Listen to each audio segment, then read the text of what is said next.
turn down that really awesome music. What's up, everybody? And good morning. Welcome to the BaseTradeTV Sunday Showmatch. We got a really good show for you today. It's going to be one single match, but possibly 9 games for it. How are you doing today, Zombie Grub? I'm okay. Well, that's good to hear. All right, so before we even get into the thick of anything, before we even start this first game, I got to give a big thank you to Rurikar, to Zeph, and to Terminator 101, and Tom KD. I don't know if any of you guys are tuning in right now, but I hope you already hear our praise, because Terminator threw in $50, Zeph threw in $20, Rurikar threw in $20, and Tom KD donated $10 to this prize pool before the show even began. So before we even went live with the broadcast, they took the time to help boost up the prize pool for this. There's up to 400 Matcherino codes, and with their contributions, this is already a prize pool that would be over $500. So please, do us a favor, get on the Matcherino page. You guys should know how this is done. We'll walk you through it a little bit later in the broadcast if you've never done it before. But the coupon code BTTV69 is going to be the code to increase the prize pool by $1. But yeah, this is the show Matcherino, and the players have already sorted out their vetoes. We've vetoed down to 1 map. What server are you hosting this on, by the way? Central. Okay, that should be fine then. But yeah, so they vetoed down to 1 map. It's going to be loser's pick beyond that. Now, there's only 7 maps in the map pool, so should this go to Game 8 and Game 9, they can repick maps that have already been played. But I think as long as they're good to go at this point, I am as well. I've got a tweet out as well. If you guys could do me a favor, hit that retweet button up on Twitter. Share with people. Let them know what's going on. Should be a pretty fun match, because this is... We put out a poll on Twitter. You know, who do you guys want to see? And one that was brought up more than 3 different times was, we want to see Nerchio versus ByuN, because it never got to happen at Nation Wars, because ByuN stayed in Korea for GSL. So, kind of a little bit of that, I guess, giving the fans what they want. It's the best kind of, like, pandering. Yeah, sure. Oh. So, is that okay? Yeah, I've also forgotten to put the Matcherino thing on the page here. One sec. Yeah, funny story. I, was on a call with Fear Dragon yesterday. We were just chit-chatting. I was trying to keep him awake, because I guess he was doing the IEM qualifiers and messed up his sleep schedule. And my cat. My motherfucking cat, Apollo, said that tune on cable sounds like a fun idea, and he pulled the blue icicle cable out, and when I plugged it back in, it wasn't working, and I was like, no, oh no, you didn't actually do it this time. He didn't, but I did have to screw around with the sound settings, so... But he almost did it. He almost did it. He almost chewed right through the damn cable. That little rascal. I know, he's so cute though sometimes, not when he's keeping me awake. Yeah, it's hard to hate him, but then sometimes it's also not. Yeah, exactly. Don't give me the cutest. Alright, so let's hop into it. I got things set up. Zombie Grub's microphone's working, so we're all good. Ladies and gentlemen, Game 1 in this best of 9 show match series, the show Matcherino, provided to you thanks to Matcherino. In the top left side of the map, we got the blue Zerg. It's none other than Nerchio. In the bottom right is the red Terran. He is ByuN. I think this is going to be a particularly fun matchup for a couple of different reasons. There's that whole, like, it's the match that never happened at Nation Wars aspect to it, sure. But taking it one step further, oh, damn it, I'm broadcasting at 720 instead of 1080. All right, we'll fix that later, guys. But taking it one step further, a lot of people are calling into question Nerchio's chance to win this. Not ByuN's, but Nerchio's, which I thought was odd, because for me, I actually think ByuN's the one who's going to struggle with this matchup. Because regardless of Nerchio's record against Terrans and Koreans, ByuN has actually been showing not-so-hot performances versus people like Biol and otherwise. He had a decent showing versus Solar in the recent BTSL finals, but other than that, he's actually been losing to Solar in a lot of these other Zergs. Yeah, he's not the unstoppable TvZ person that he was a month ago or 2 months ago or whatever, but I still think that this should... I would say that it still goes in favor of ByuN. Something like 5... Wait, hold on. Yeah. 5-3. It's like, what do you play to in a best of 9? 5-3 is what I'm gonna guess. I'm pretty bold, actually guessing the numbers too. I live like that. Well, I mean, you've got that nation wars training. I've got no way to guess that, man. I'm gonna say. Yo, wait, who are you calling 5-3 for? ByuN. ByuN? Okay, I'm gonna say 5-3, but the other way. So for Nerchio, I'm just gonna be argumentative for no real basis, other than. That's the best reason. Yeah. I'm the stubborn person in the relationship, so to speak. It's like no. No good reason, just no. But anyways, regardless, I think Nerchio's looking in pretty good shape. And we are playing on North America, so it's not amazing for either player. Like, for those who don't know how the servers work, to really explain it really quick, North American West would favor ByuN. North American East would favor Nerchio, but even then, neither of those are preferable for either player. So we're playing on Central, which is the closest to a middle ground we can get, but it's kind of like everybody has got mud on them and nobody really likes the way they look right now. Well, if you have mud on yourself, it's just uncomfortable. Because, you know, mud dries. Well, that's still apply. You're uncomfortable playing with lag, right? Like. Yeah, I think that's better. They're not worried about how they look. It's like it's gonna like itchy and like scratchy and. Well, you don't know. Maybe they're also concerned with how they look. ByuN's a very good-looking dude when his hair's not frooping all over the place. So is Nerchio. They might be very vain. We would never know. Yeah, probably. Yes, we wouldn't know. Maybe ByuN likes that look of scruffy hair. Well, just speaking of that for ByuN, we've been seeing him do this a lot lately. Hellion builds of all kinds of variety. The drop is certainly creative enough. This pairs up with the Liberator afterwards. Nerchio might not be so hot and ready for this. The Queens are on the front line. They're not in position. They're going to see the medevac coming in. That's going to be enough to drive it away, I guess. But I was going to say, there's not a lot of lings out, and the roaches are only on the way. If this had hit the mineral lines right away, this could still fry up some drones. He's not hot and ready. He's not a hot pocket. I was thinking Pizza Hut, but yeah, that too. Hot pockets. Hot pocket. Pre-pull on the drones means that ByuN is still getting some damage done in an indirect way.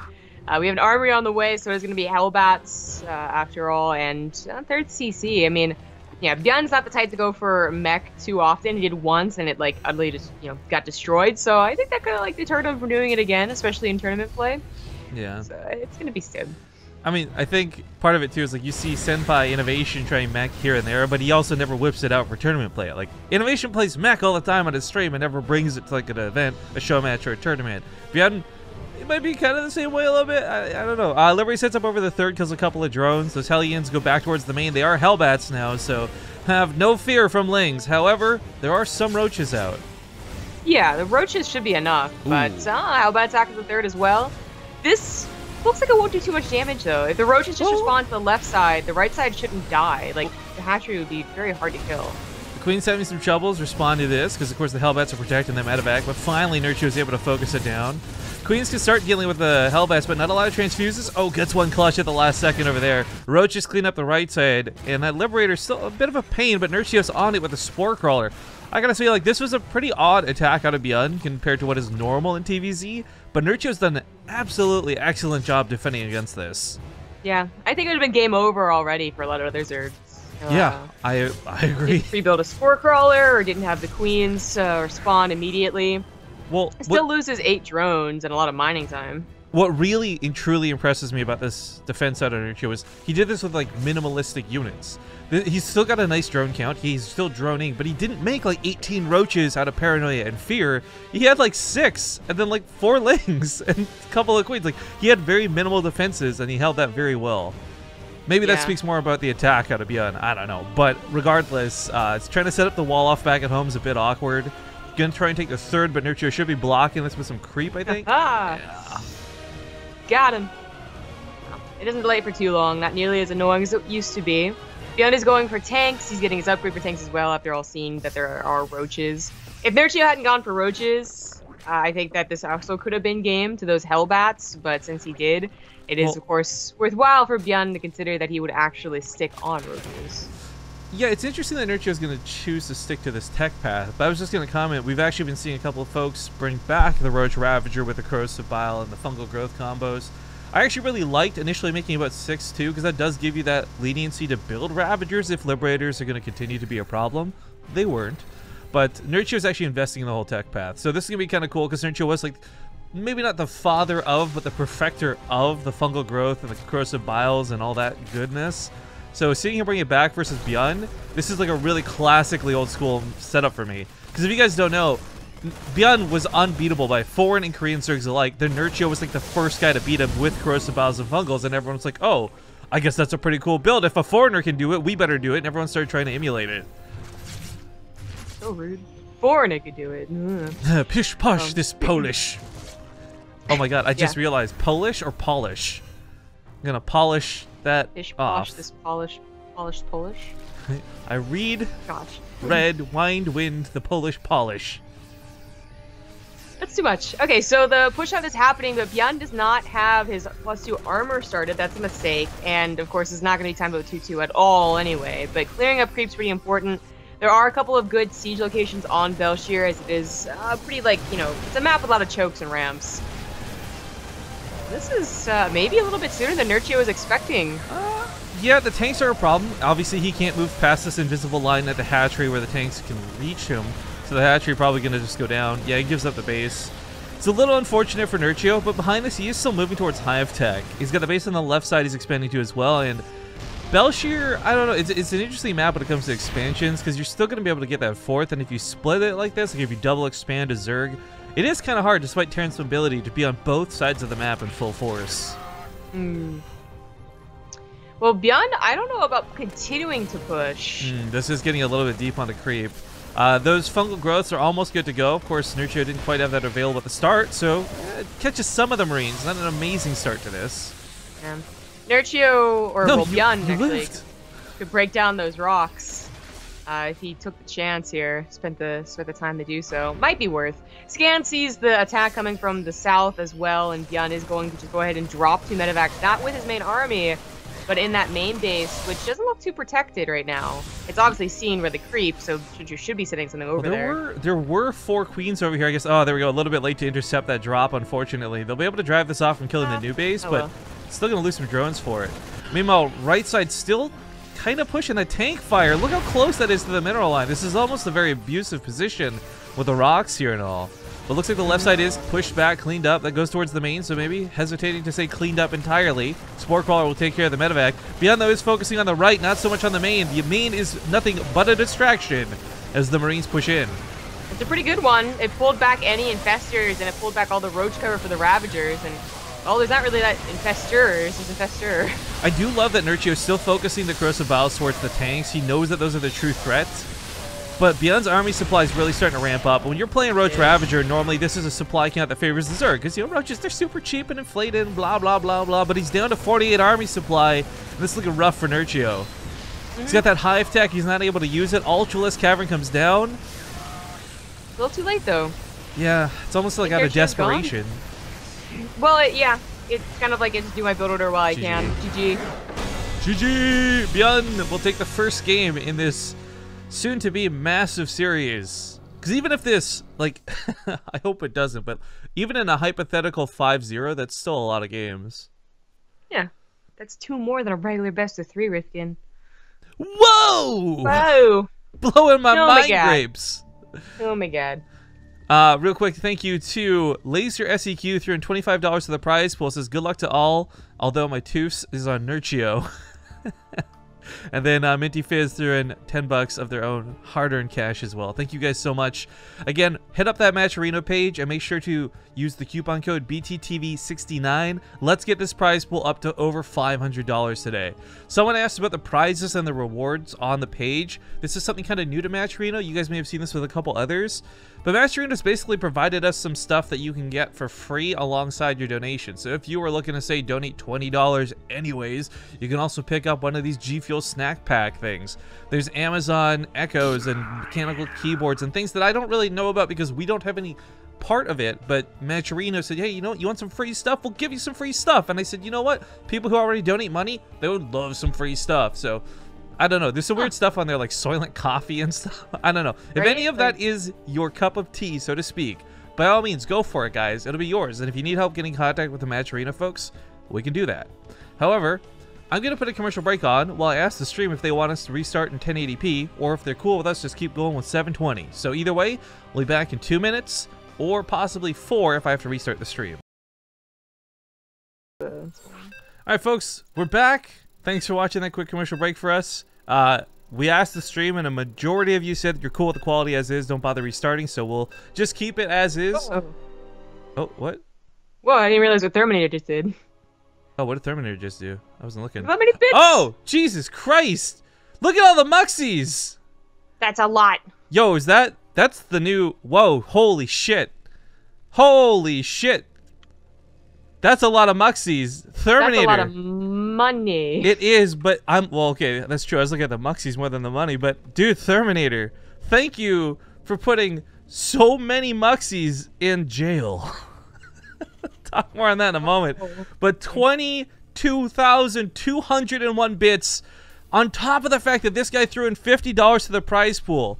Can we take a second before we get into this game and just pander for a moment, guys? Can we get a round of fucking applause for Terminator? If you guys are in chat, you got the HTCs, give it to them. If you're not a sub to the channel, give them some friggin' hearts. God damn. But we are going to get into this second game in a best of 9. So thank you guys for watching. Spawny here in the bottom right side of the map. He's currently up 1 game in this very long series to be. It's the Korean ByuN. In the top left, as the red Zerg, he is Nerchio. Now, what I found really interesting about that first match is I didn't really, like, not to be overly critical or overly analytical or anything, but we didn't really see any micro mistakes. Like, I was definitely, when we have these cross-server games, you keep an eye out for things where you're like, oh, that was probably because of latency. Like, oh, that drop was barely, like, he barely missed it or didn't quite get it off. Like, I felt both players actually played that pretty well, all things considered. And Nerchio definitely, I think, lost more to his strategy and type of units than I think he did his control over said units.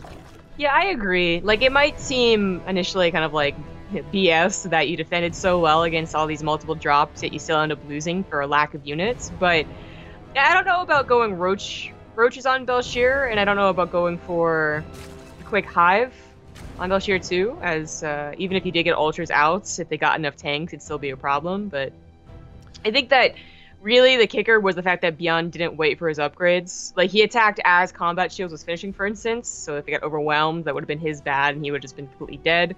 And then, of course, he didn't bother waiting for 2-2, which any other Terran, you know, does wait for 2-2, or gets close to 2-2, so they push with it, and Nerchio is, like, already on his way to ultras by that time, you know? So, that was certainly ByuN either knowing Nerchio or just feeling very confident with tank usage on that map to know that he could be protected and retreat if necessary. But this is annoying. By the way, so I was waiting for the stream delay. I didn't see the bits thing because I think he did it as the transition came back, so I'm just going to replay that on stream just for the extra little bit of hype. Oh, then it breaks because it's on, it's on 720 instead of 1080. So that was a big failure. I guess to also get us caught up, Peter Was resub for 2 years, moving laterally sub for 2 years and 1 month. Stony McStone for the 12 months on that part 2 hype. And then AKA June just subbed back-to-back for 2 months. Thank you guys for your continued support. You are all mucho appreciated.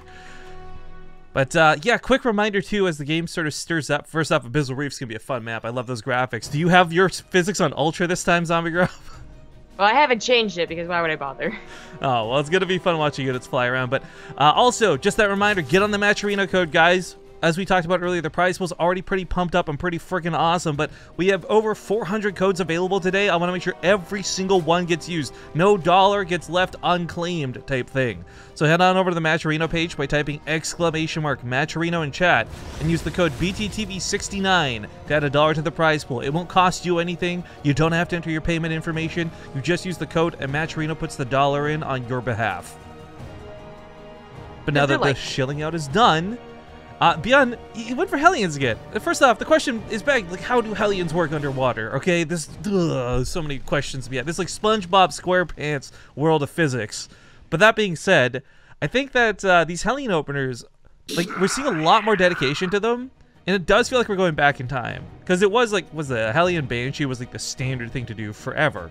Then that kind of fell out of favor. Now these like weird versions of like Hellbat attacks and Hellion drops, like, I think as long as Nerchio is aware that this is what ByuN's been doing pretty consistently, he won't be looking for the 2-1-1. He'll just be looking to push off these drops.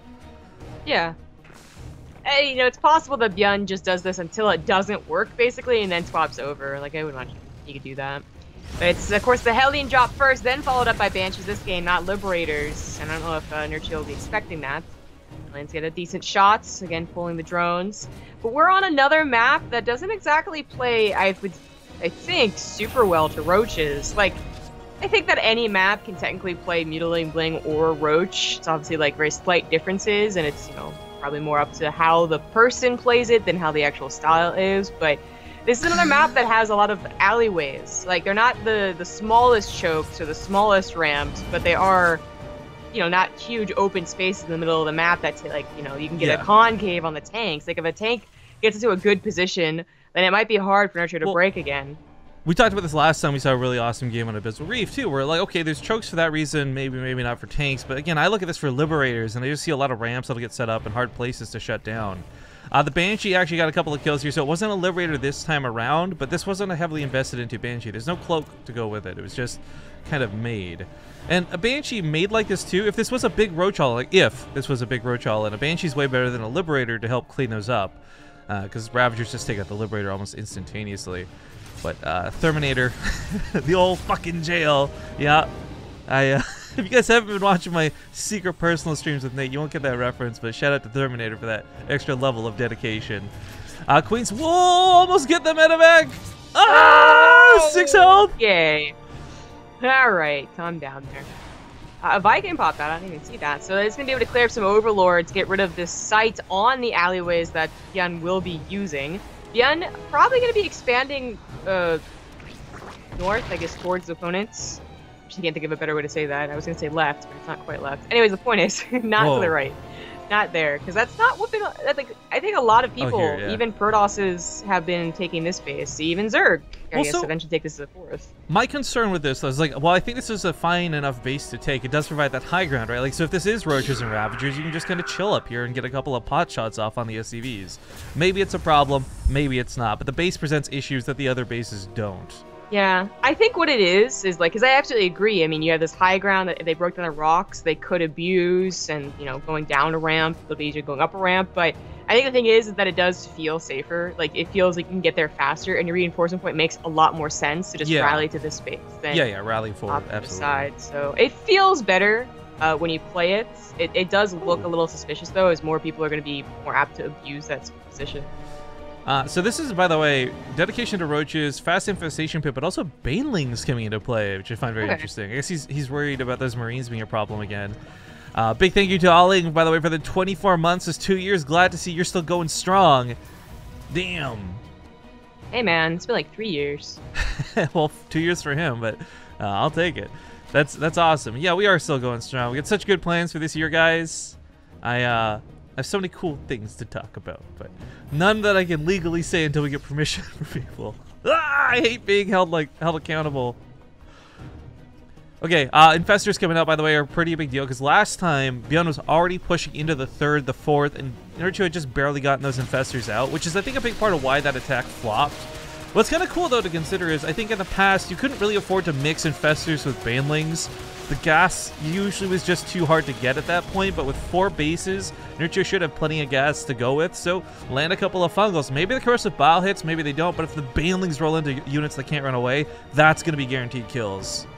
I think this is a bit of a safer option for getting to that hive than last game, but we still have the problem of the map, and Nerchio's going to have, clever, he's going to have better positioning than really what it looks to be default. Like, he was trying to get kind of this right side attack that I think could have turned to a concave. Doesn't really work out. Tanks are already sieged.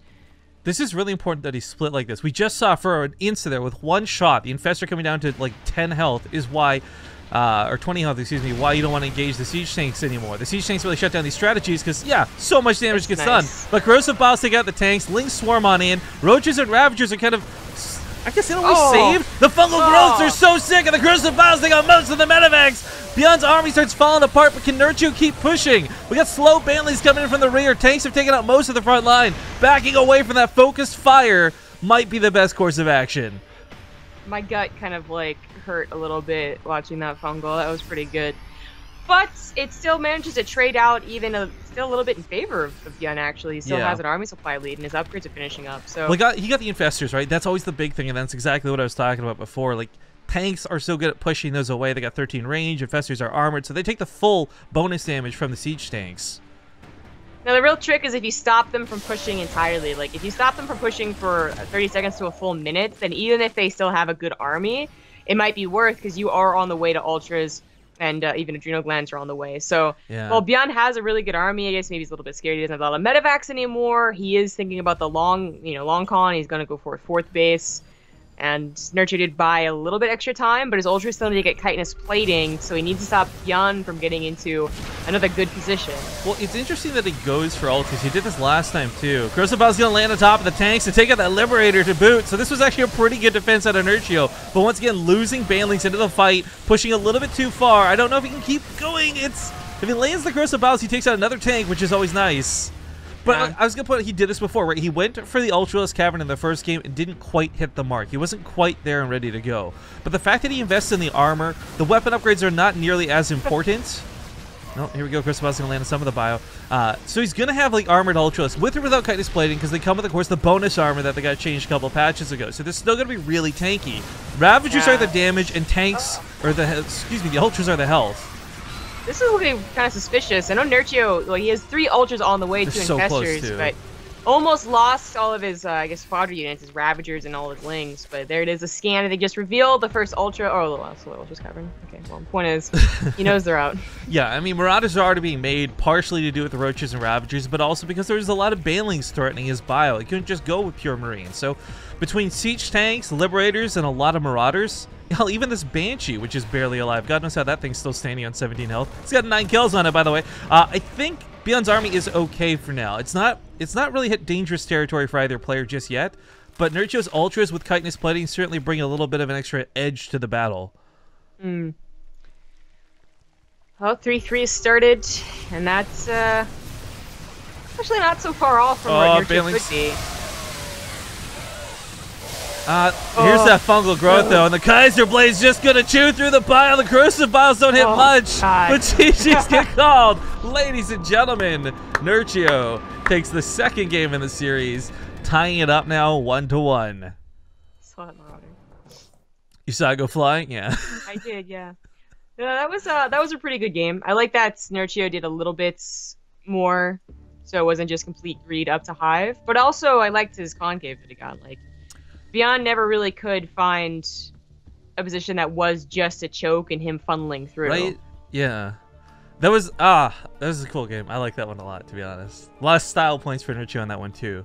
Again, the reminders, I think, with the way they're playing, I would actually put a little bit more weight on Nerchio's control through latency. Things like Corsair Biles can't afford to miss. And I think almost every single Corsair Bile hit the mark, whether it was with a fungal growth or not. But I would like to give a big thank you to Krugerson, who donated $15 of his hard-earned cash, as well as Cruz Reg for $40 to the prize pool today, bringing this up to $283 now in total. Fan-frickin-tastic, guys. We'll probably take a break after this next game and go over how to contribute to Matcherino for those who maybe are new and have never seen or heard of it before. But for those who know the deal, code... it's so loud in my ears. The code is BTTV69. But William3 donated $11 to say, you guys do good work. Matcherino is hard.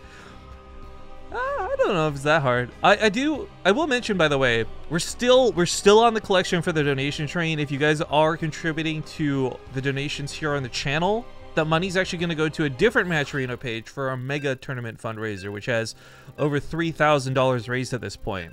Also, I should be hearing back soon from Scarlett in regards to when the cooking stream's going to happen, because we've already hit that goal. I'm looking forward to that. Yep. I did ask her, by the way, or rather Jake asked her for me. He's like, you know, are you okay with viewers requesting, like if someone gave you $40 to go buy ingredients for a cake, would you make a cake? and she was just kind of like her initial response was like, I don't actually know how to make a lot of things. Like, I don't think someone's expecting you to make a souffle here, right? Like, they just want you to, yeah, look up a flipping recipe. Jeez, it's not that hard. Well, not also, even that. I think it's like give it the old college try, right? Like, yeah, the complication I would say is that I don't know if they have an oven. I don't remember. They do. Gas powered. Wow. Because a lot of Korean places, they don't have ovens, they don't have dryers. But apparently this house actually came with both, which is like, I don't know, it's kind of like a unicorn, I feel. Lucky. Yeah, they actually just got the dishwasher installed like 2 days ago, by the way, which I think is super cool.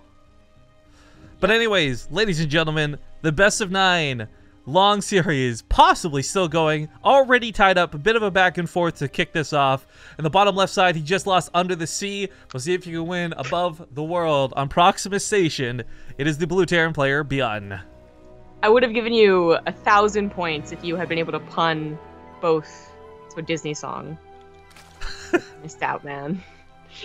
In the top right, as the red Zerg, he is Nerchio. How would I pun this map's name, right? Like, Proxima as a station. No, you have to pun the name of the, like, you have to talk about, like, being up in the sky, up in space. But there's no songs about being in space from Disney. You said Under the Sea. You know what you can do, though? Look at, you see that beautiful backing of the planet? Sure.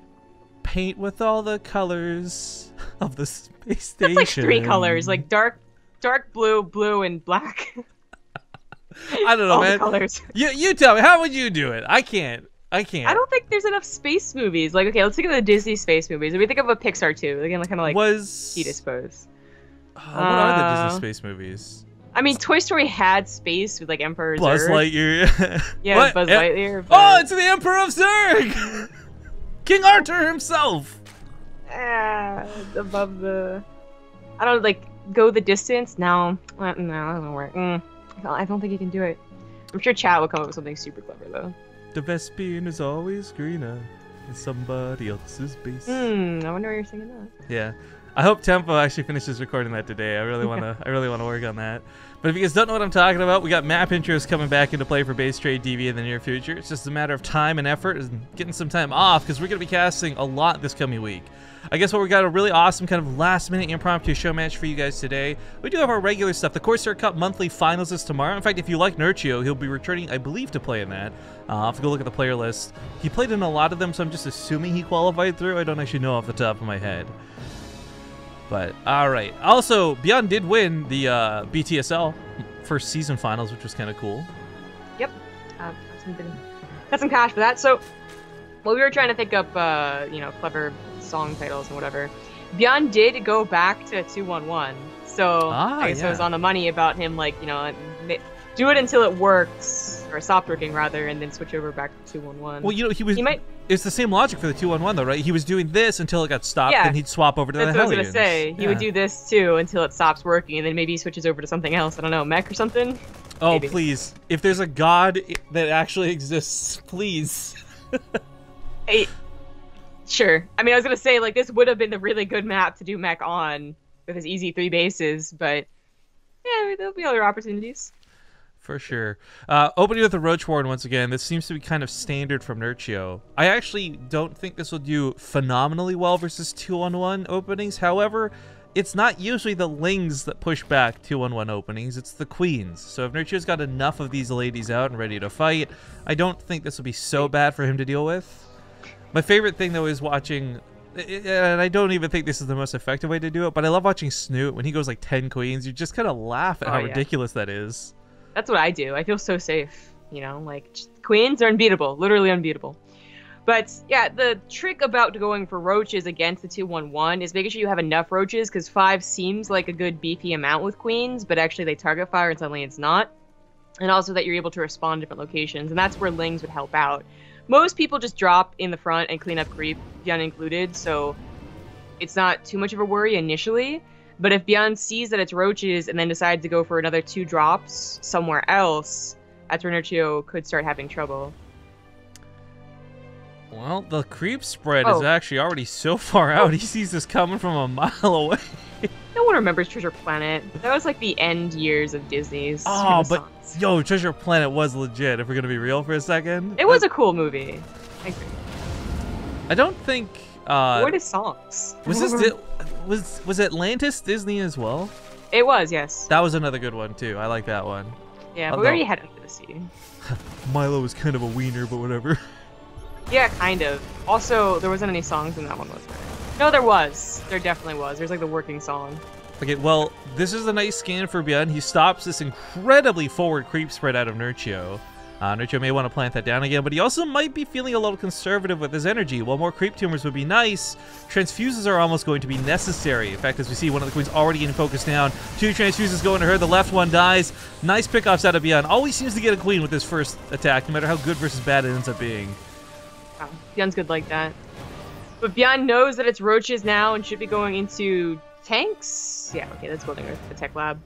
And as I said, I mean, I think the better option than trying to combine forces, which is great against lane queen, is against roach queen, is to just drop everywhere and hope to catch the roaches in small enough number, a little bit late, and start sniping him. Well, that's maybe an option. I do want to point out, we don't see it regularly enough, but Nerchio's also been a guy who's in the past invested in some static defense. We've seen spine crawlers in mineral lines, and we've seen more than one spore crawler when necessary. I don't think we'll be driven to that extreme here. He's definitely not scared. Like, I think a lot of Zerg players would be scared playing against ByuN. But I think Nerchio comes in here with this, like, weirdly strange, like, aura of confidence. I don't think we'll see that static defense come down anytime soon. I'm kind of surprised that ByuN did the frontal push. I mean, there's a possibility that they predict the drops and they send their very small amount of units, like, you know, to every base preemptively, and then they're screwed on the front lines. But oh, Nerchio is usually not like that. His queens were a little out of position, though, so he actually managed to snipe quite a few roaches with his 1-1. He's actually tangoing with the full might of Nerchio's army. He does lose a couple of units for it, but I wonder if that was worth. Well, resources lost as it was a dead even train almost. So it's not that crazy. Nobody really losing workers just yet, for an example, but Mule's going to be rocking the income for a bit. Once he starts getting those going, his third command center moving over as we speak. But Nerchio's just drone count has been rocking the income advantage up to this point. Overlord was blocking this out, so a little annoying, but cleaned up in plenty of time to spare. Who is this? We just had a big resub come in. That was Regeltis! 31 months on the resub. Says, good morning! Use the code BTTV69, y'all. Look at that guy. He's helping us sell out. What a good guy. Nice. Okay, another attack with the Marines coming forward. Nerchio's going to try and take the 4th here at the gold. If he gets away with this, that'd be fantastic, considering he's got plenty of drones to transfer over. But this does present a problem where dropping this base, then picking up and going to the main could be an issue. Maybe not, though. These ladies are ready to go. Oh, my God. Yeah, okay, don't do that. And unfortunately, as the game goes past, you know, 7-8 minutes, there is a higher chance that Nerchio will have side defense, so the drops will not be effective. Oh no. Corsair Gear kicked. Oh my god. I thought I was going to get both the medevacs for certain. I guess that left one just barely missed one of the shots. This is what I like about Nerchio. He's so good with this composition. I really didn't expect this to be his standard to go to, but I guess over the last few weeks, this has started becoming more favorite for him again. It does feel, though, like a lot of what he does here, though, is all for the mid-game. The Roaches and the Ravagers aren't all in. He doesn't get aggressive with them. He just kind of defends until he can get to Hive Tech. And behind this, I'm sure we'll see Ultralists come again. Yeah. I like this for this map. The map is large. There are some open spaces, so tank pushes won't be as bad. Plus, ByuN didn't really do a build that I guess had a lot of tanks early on, because his factory was used as a reactor builder, and then it took his time getting a tech lab on it. So the tank count is growing. It's not the same tank push that destroyed Nerchio's 4th base, and it won't look the same push. You know, even if it was pushing right now, which I guess it is pushing right now, as 2-2-1 finishes up. But there's so much more open space. Nerchio shouldn't have to really have any problem finding ways to engage in multiple angles. Oh boy, it's the man, the myth, and the legend himself. 40 months. Partoof! I love that he throws down some horns for it too. Super metal, dude. Thanks for sticking with us for 40 months, man. I hope you like the new Partoof icons, by the way. Anyways, left side, we do have the attack coming in. Nerchio going to swoop in from the south, but while this is a really nice wide engagement area, it's still hard to get up and around that ramp. Queen's going to soak some of the tank shots. Transfuses going into those ladies. Fungal Growth land. Gross the Biles with the pair up. Medevacs go down, and ByuN's going to lose his front lines. Nerchio's going to lose a lot for this, but I think ByuN loses a lot more. Yeah, he does. I mean, he lost his tanks. He didn't build a second factory, so it's not like he can replace those very easily. Ooh, no, and not with Ultralisk coming out. He needs tanks, he needs Liberators, he needs a lot of Marauders. He basically needs a lot of things for composition that he's fighting. Like, so many Marines. I don't know, like, they can do well against Roaches and Ravagers to an extent, absolutely. But with Banelings possibly comboing, with Ultralisks on the way, I really love the compositions Nerchio shoots for. And more to the point, I'm thinking on it more and more. I love this corrosive bile combination he's going for with the corrosive biles and fungal growths, because let's say he is lagging really badly, and let's say it is hard to aim those. That kind of guarantees that everybody holds, like, it's a bully holding the guy in place while you punch him in the stomach. Wow, rude. It's rude, but it's working. Oh, that scan really was quite nice. Got a fungal, infestor rather. Cleans up the creep too, and now he's even setting up sag defense. I mean, I could see this being more normal on this map, because this is the only attack path until rocks are broken down. It's just really interesting to see that, because there's not really been any air at all. I'm not sure why the emphasis on 3 missile turrets. Like, 1 for detection I get, but... Right? Maybe he's worried about Vipers, but of course it's Ultras. No! Corrosive Biles flying all over the place. Ultras! Oh no, he Corrosive Biles all of his Ultras! What? Okay, that also hurt. Oh my god, Nerchio, please! But he's still rolling through this. The Corrosive Bile's still going strong. Roach is still tanking for the Ravagers on the front lines, but oh my god. Well, ByuN may have lost all of his tanks. Nerchio, like, killed 3 of his own Ultras. And maybe not killed them to death, but they did, like, 90% of their health. He helped, for sure, but the lack of chitinous plating and +3 armor also helped. Yeah, oh my god, I'm just sitting here like, Nerchio, please. But I guess he's feeling comfortable because he's got 4 more on the way. Those chitinous plating's done now, +3's about to finish any second. And ByuN, once again, like, he lost his tanks, and at the end of the day, I think that's what hurts him the most. That's so much damage to go into whatever Nerchio is throwing at him. ByuN is pretty all in. He did not get a 4th base. He's getting one now, but it's his main command center, which is never quite the same. This opens up path for Ling run buys, as well as just, you know, there is that pretty big dip where you are moving bases. So it's not over, but it's not looking too good for ByuN. Focus fire on this queen, on these ultra, but the queens, man. Yeah, that was like 5 transfuses. Place the banelings. Okay, that's good. Yep, GG. Nerchio taking a 2-1 lead. Caster curse, the game's not over. Why is it the other way? Thank you, by the way, to Nerd100 for the 4-month resub, following up part 2 of Mighty 40. And then Kinky Mal just now for 27 months says, woo, do the dance. All right, I'm doing a little dance. I don't know the one you want, but all right, guys, do stick around. We're gonna go to a commercial break in a moment. Before we do, though, I want to quickly go over how Matcherino works for those who are unfamiliar with it, because it's really cool. They're giving us, again, like, normally they give us like 100 codes for things, and that's pretty awesome. They're giving us like 400 today, so that's possibly like $400 or more for the prize pool. So go to the Matcherino page by typing !Matcherino. Top right, you sign in. It'll be your Twitch account. Bim, bam, boom. If you want to increase the prize pool, you click this donate button, right? Look, I haven't entered any payment information, and I just type in BTTV 69 because I'm childish. $1. Donate. Boom. $310 now. You guys can do this too. It won't cost you a damn thing. There's rewards and stuff you can get on the side, which are kind of cool. So if you donate $20, and you're going to donate $20 anyways, like some of these fine folks have, you can claim some cool stuff. Zombie was talking about how she even wants an Amazon Echo, so the $40 here might just be worth it for you. But before we leave, we did have some more people throwing a lot of these $1 donations. So you see, thank you, UMS Player, for the $5. Well, $6, I guess, with the code. Really awesome to see over there. And of course, Cruise Rag threw in that big 40 on that last contribution shout-out section. But that's going to send us off to a break. So get on the Matcherino page, guys, typing !Matcherino in chat. We'll see you in 2 minutes with game number 4. Be back soon. All right, folks, we're back. Thank you for watching that break. We're just waiting on Nerchio to get ready. He wanted a small breather, I guess. Although it's ByuN who's probably feeling the stress of this matchup. Thank you to Space Narwhals, which is cooler than Space Whales, I guess. 12 months this is up on that resub, so it's 1 full year. Time to get your part 2, friendo. If you guys don't know how this works, make sure to send us a direct message. Not a whisper. Whispers don't work on the channel, but a direct message to the channel so we can send you a form to fill out if you qualified for that part 2 in real life. By the way, part 2 brings up an interesting point, asking, he doesn't understand how Matcherino coughs up all this money.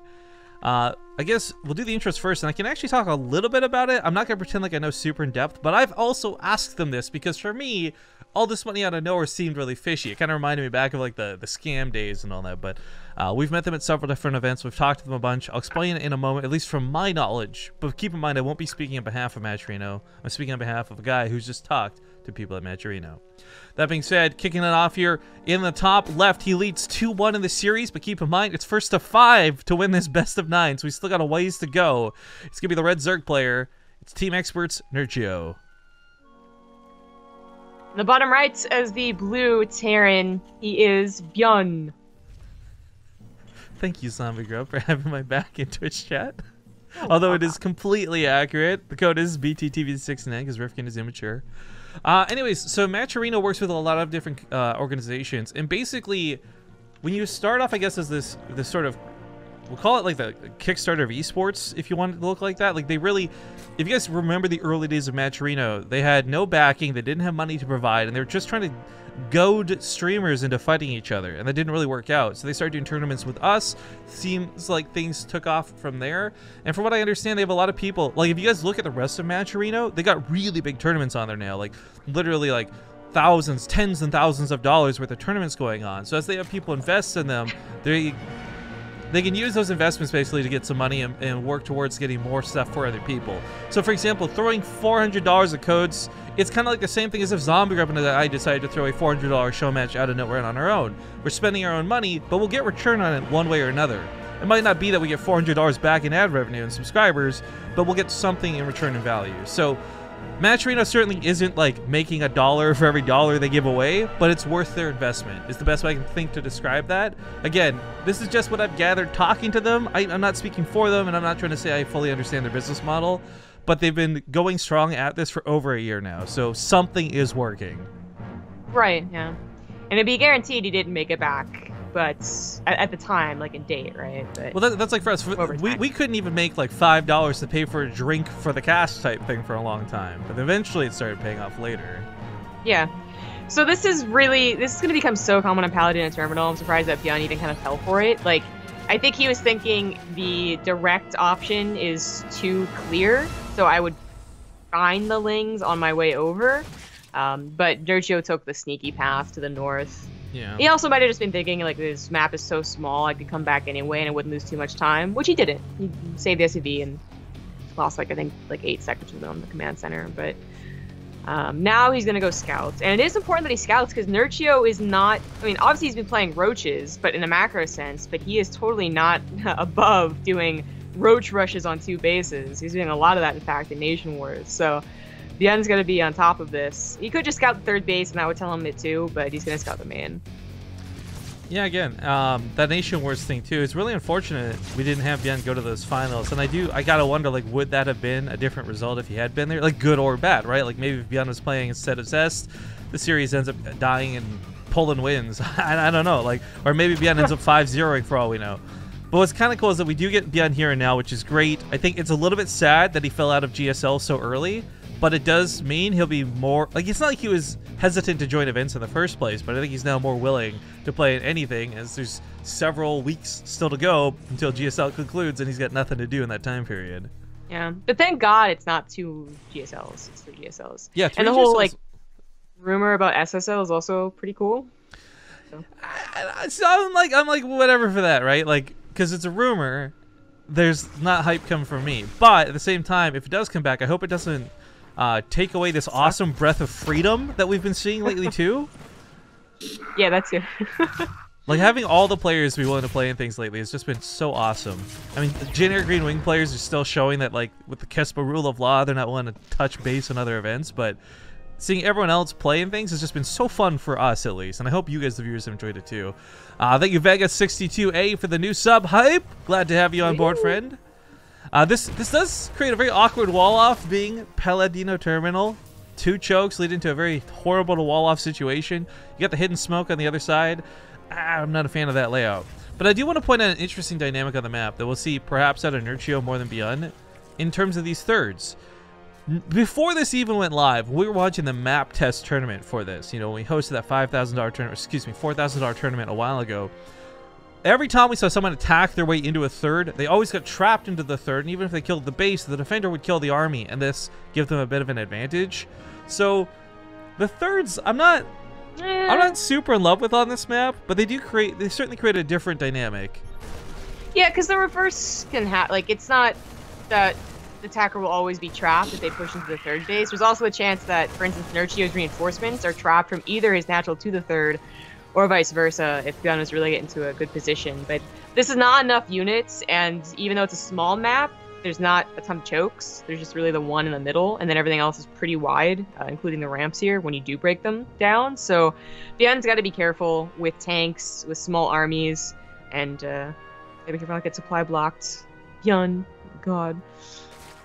Nerchio is going into roaches, but, well, he got a roach worm, but he's actually making a lot of lings. I think Nerchio's a blind spot in his base, too. Oh, no, the Overlord's covering it. Never mind, I didn't see that Overlord. I was like, ByuN could have just gone to the smoke. I'm surprised he didn't, but oh, no! Oh, man. Well, corpses go flying into space, and that medevac barely gets out alive. ByuN looks away for just a moment. It was the wrong moment to look away. Yeah, that really sucks, too, because losing a medevac would have been even worse. But, oh well. The game continues, and ByuN is doing a 2-base push, which is going to also be, I think, very common on this map, considering, again, its length and how quickly you can reinforce.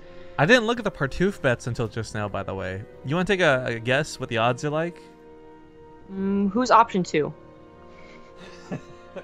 Nerchio's option 1, ByuN was option 2. I think ByuN still has the most Partouf. No, you're wrong. But also, I gotta point out how deadly close they are. ByuN has 20,448 Partoufs bet on him. Nerchio has 21,385. Okay. So it started to go back away. It is very close. I love that too, though. That's like, I can't remember the last time a foreigner versus Korean had such even odds, not just in my brain and heart, but also from the fans. It feels like it's been a while since we've done Europeans versus Koreans, so yeah, it's always hard because nobody likes playing cross server. To be honest, guys, there's some players who are willing, but not a lot of people want to. I like that he didn't stim all his Marines for that too. It's a small detail, but it's a nice one. So he segments his army to the right side. Lings do come in for the back, but these tanks are good to go. As ByuN starts pushing out, I want to point out he is at a supply deficit going into this attack. But tanks are pretty good, so he could level the playing field with a couple good shots. Corsair Gear's going to land, though. He's got to be careful. Loses one tank right away. Could be worth if Nerchio sticks around for even a second longer, as this amount of tanks will just obliterate the Roach front line. Upgrades are finishing up for Nerchio, where ByuN will only be on +1, considering the build that he did. His reinforcements will be strong, as, 3 Marauders, 4 Marines at a time. They'll need to be, because they're cut off by Lings, so let's pick off some of them. Yeah. But this is, I don't know if it's really going to work. I mean, I think it's a good map for this, but Nerchio continues to pick off the tanks and just bio with inferior upgrades, although they'll probably be even by the time he actually pushes. It's still questionable. This one of those rare times where I would seriously, again, I've talked about the idea of loadouts for StarCraft, right? I would trade out the bonus damage on the tanks for the medevac mobility against players like Nerchio, but no option here. All the tanks get corrosive biled upon, now removed from the fight. Nerchio's got a lot of bio that he's got to deal with still, but he's already taken out most of ByuN's heavy-hitting forces. Yeah. I don't think ByuN hit hard enough or scared Nerchio enough at any point in this game. There wasn't any harassment really in the early games. That definitely contributed, but just in general, Nerchio seems to have this on lockdown. Yeah, I'm loving this though, because it does present this thing where it's not Nerchio who needs to start adjusting his playstyle and playing the reactionary Zerg. It's ByuN who needs to adjust what he's doing, perhaps, and that's where we start contemplating things like mech or otherwise. But not yet. Corsair Gear's going to try and land. Not enough. Both players disengage. This just seems like the war zone right here, like the military zone between the two nations. Yeah. ByuN could go even further south, but that would just extend his reinforcement point, so it probably wouldn't be worth it. He's going to try and do a little bit of harassment, but I don't think it's going to do a lot. No, this is not a map that's really complementary to Liberators. There's no real great spaces to take advantage of here. Well, this goes on. We got a new sub coming in from VSA Dominch. I'm going to... I hope I said that right. Thank you for the Twitch Prime sub, friend. Yeah, it looks like that Liberator was picked off by the multitude of Queens out. He's got 11 in play total. Roach is still on that front line. Leaves a little behind. Oh, that was a bit of a freebie? It was, yeah. But ByuN's falling further and further behind in this game. Infestors are now out for Nerchio. Yeah, no upgrades, so he'll be mining out soon from both bases. I didn't realize just how all-in ByuN was until just now. Like, I just assumed, because it's ByuN, Macro King, like, third base at home, waiting to transfer over, but no. He's going to have to lift his main at some point. ByuN's hurting on cash, he's hurting on army, and he's hurting in this series because... Again, already down 2-1. At the rate this is going, it'll be 3-1. Oh, if he fungal growths this choke, he's guaranteed to hit almost everything. Corrosive Biles can hit those tanks pretty well too. I mean, the middle choke is rarely something you want to push through no matter what race you are. Yeah, it sucks for anyone. So it's a danger for sure, but a risk that ByuN feels he has to take. Continue pressuring.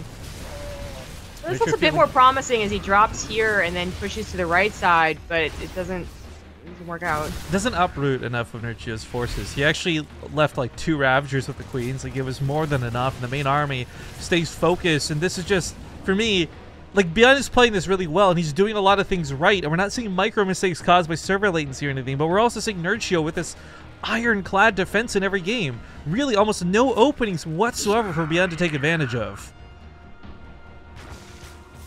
And ByuN's running out of time. It's very close to being the last engagement with Fungals now outs at any point. One good Fungal, a couple good Corrosive Biles, and ByuN would just have to tap out. Those are actually some pretty bad Corrosive Biles. You gotta finish off all the tanks. I'm not sure what Nerchio was aiming for that round, but goes through the middle instead. Says, you know what? I can leave a couple of units up here to defend and push. Queen's helping push this back. Transfuse is a pretty good skill, but his army's ultimately gonna die out, so he's gotta come back. He tries to wrap around the backside. Ravager's now meeting the army on the front lines.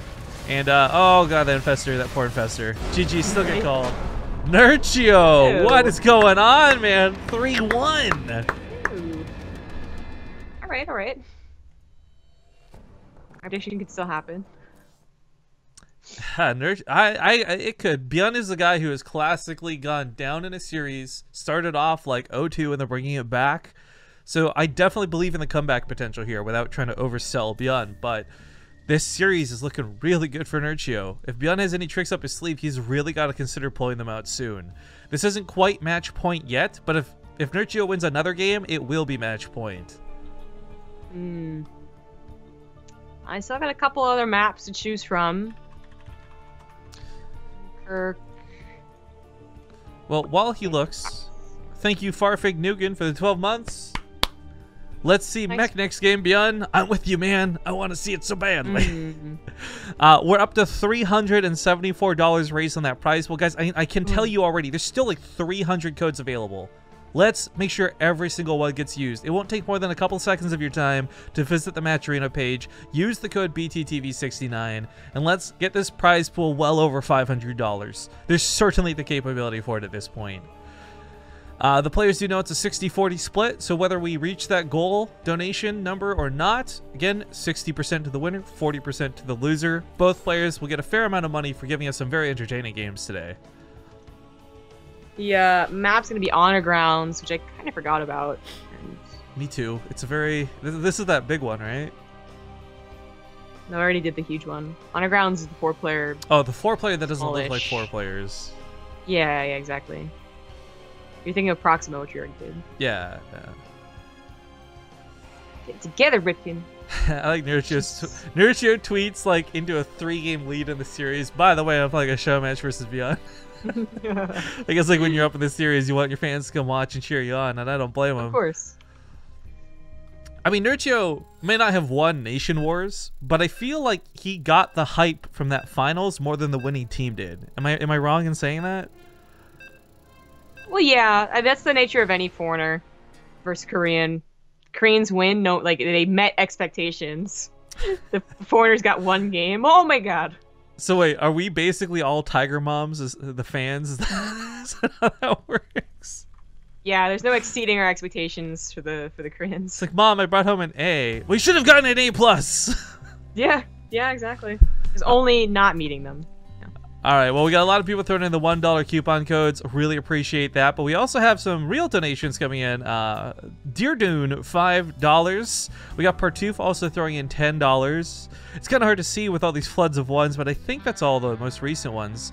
So thank you guys so much for your contributions. But remember, use the free coupon code. We're at $387 at the time of me saying this.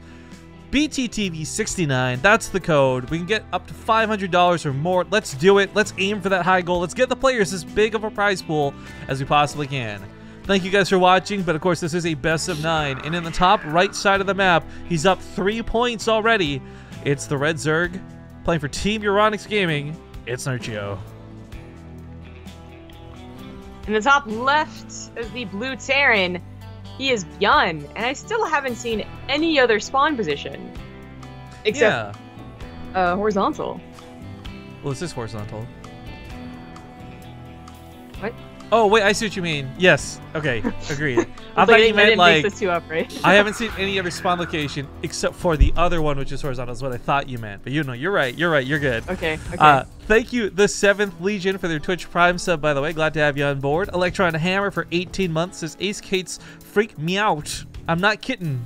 Oh, dude, I'm all over those puns, baby. You know what makes Rifkin tick. But yo, ByuN's feeling a bit desperate. He's going for 3 racks Reaper. What? Okay, alright, so we did see him do it before, didn't we? Yeah, well, it's not something he's unheard of, but ByuN, I say desperate because he's not really the Reaper guy, right? No, not usually, but he did do this on these positions last time we saw, I think. Oh, versus Solar. Yeah. Yeah. So, no, it was versus Impact, and he absolutely destroyed Impact. Oh, right, yeah. Sorry, I had the series confused, because Solar was no, that was Impact. You're right. Yeah. Yeah, so anyway, it ended up doing pretty well, but it did well after a certain point, because Impact actually expanded to the 3rd, Nerchio's 3rd that he would take right here. And I think that's a better option against 3x Reaper. It might be a better option in general, too, I'm not sure. But Nerchio didn't, so yeah, that was dangerous. Nerchio was going to have a problem where he doesn't actually have every space that the Reapers can hop up on quite covered with creep, although he's getting there. And yeah, he just won't have, like, he won't have queens already on the front lines, basically. The Reapers have a lot of room to maneuver. But this is kind of cool in some ways, and almost a bad choice out of ByuN, right? Because Nerchio has been showing roach openers every game. Getting roaches out alone doesn't deal with Reapers. Reapers are actually better than roaches in a lot of cases, but Ravagers are where the game starts becoming a lot easier for Nerchio to hold on to the defense with. What's nice about it is you don't have to land Corrosive Biles with their auto attacks. Just got that range to actually keep up with them. But the roaches are nicely positioned. ByuN's gonna have some trouble getting high ground, but he is expanding behind this. This isn't gonna be like some weird like Lily Canine style all in. This is him actually playing a little bit behind it. Well, he's even less committed than usual with this. He has 7 Reapers, and then that's it. He's already swapped to Reactors and Tech Labs. So there's a chance that Nerchio could over-defend, but his Overlord will now see that, okay, there's actually not Reapers coming anymore, so he should start droning up and not lose out in the economy, which could happen to a worse player. I love the way he tried to bait out. Like, he knew that the Overlord could see him coming, so he tests the side of the ramp, sees if the roaches are there, gets no auto attack, and might go up. But he did get auto attack, so he pulls away immediately. Folks, by the way, talking about servers for this, again, there's no perfect server situation. Both ByuN and Nerchio are feeling the lag. Nobody has it particularly easier than the other. As again, Nerchio from Europe, ByuN from Korea. We are playing on North America Central server. At least you gotta cancel on that creep humor. Yeah. But the Reapers did not bait out an overreaction, and this might be a bit of a problem. Nerchio, though, on the other hand, while maybe not overreacting in terms of roaches defensively, doesn't get to skip ahead to that 3rd base as easily. He's finally pushed this off and is going to be taking it in a moment, but ByuN did successfully at least delay the 3rd base. I don't know if a 3x Reaper opening is worth that at least, but it does make it worth a little bit his while instead of just simply falling behind. Yeah. It's kind of hard to say. This is not usually where we see anyone stop with Reapers, Koreans or foreigners. At 7 is a little weird, and we also see sometimes 3 CCs, not just 2-base follow-up, and Nerchio did have such a good response. I mean, I want to say Nerchio has a lead here, especially as he continues to drone hard, as ByuN is still waiting for his medevacs, but what? I think he meant to cancel the creep tumor, but he canceled the hatchery instead. Oh, jeez. Yeah, you're right. I didn't even notice that. That was weird. Because it definitely wasn't low enough that a Reapers could snipe it. I think it just was a box cancel. So, that's a little awkward. That sets them back even further, kind of, once again, justifying ByuN. Like, it's a silly mistake out of Nerchio, but it justifies ByuN's Reapers just a little bit more. By the way, thank you to Nuznard for the Twitch Prime sub. Hit it up 12 months. So saving esports prime time, baby. Hype for King Arthur. So we know who he's cheering for. Yeah. Well, that mistake aside, I still would put Nerchio, I think, ahead in this game. Well, maybe not ahead. I would because of the worker count, but not maybe in terms of army. ByuN's going to be pushing, and he's got +1. He's already finished up Stim. This is hitting early enough that Nerchio doesn't have a lot of units out to defend with. But he still might just barely have enough with queens. I don't know. It's really hard to judge at this rate because, of course, roaches, their damage is whatever, but they can take hits. This is a lot of marines, no marauders, no widowmines, nothing gimmicky. It's just going to be a straight-up army fight. Yeah, the combat chest isn't done, but he sees an opportunity against a few roaches. Forget what I said. The marines have got this. That +1 weapons is so good. Yeah. If Nerchio had any lings to buffer or queens already on the front lines, I think he's okay. I love these grenades. This might have been too late. It's like 1/2 of a second of crowd control, but it works and it delays attacks, and the marines are pouncing. That's it. GG. Oh, what? Okay. All right, ByuN. May not have made that work with the Reapers, but with the Reaper opener, made it work. Now he's on the board with 2 points. This is his time for the comeback. Don't underestimate him. Oh, don't. Clever. I heard that one. Actually, someone got really mad on the YouTube comment section when I said I said something dumb like it's ByuN to ByuN or ByuN to 1 or something. I made a dumb pun with his name, and someone got like super ragey in the YouTube comments. I'm like, yes, pun mission accomplished. Thank you, by the way, to Completely Generic for the contribution, as well as Twanksta for the $11. Says thanks for hosting. Well, thank you for donating, man. These players, of course, for those who are unfamiliar with our events through Matcherino, the players get 100% of their prize pool. We don't take a cut. Matcherino actually provides the extra, whatever, like $15 or $40 that would normally be like a PayPal transaction reduction too. Like, they cover this so players will actually get the money that they see on this page as their prize pool.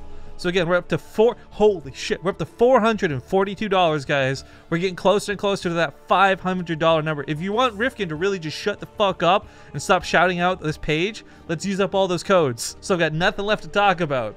But we are going to go to a commercial break. 2 minutes while they figure out the next map. Stick around for more of this best of 9 show Matcherino when we return. Whoops, you guys can hear me, but I pressed the wrong buttons. Give me 1 second. There we go. Now we can see the game. Whoops, kind of messed up a little bit there, but it's all good. We have a bit of a closer series now, and it's not quite so one-sided, not quite so ByuN-sided either, which is a little bit sad for the Terran fans out there, and good for the punsters.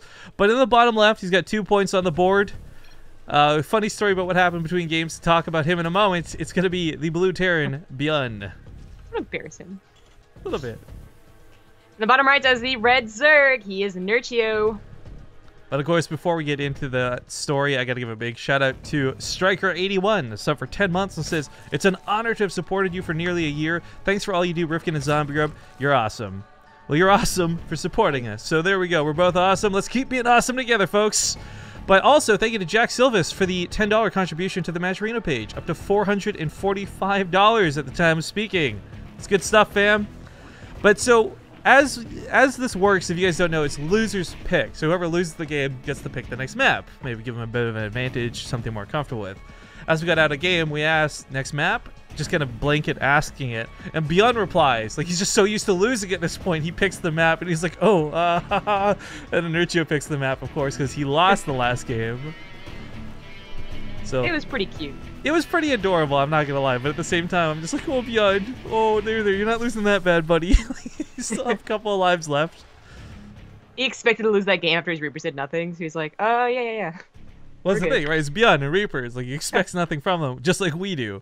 Although, it's funny because a lot of other people, like ByuN fans, I think even some other casters, they'll talk about ByuN having great Reaper control, and generally speaking, better control than most.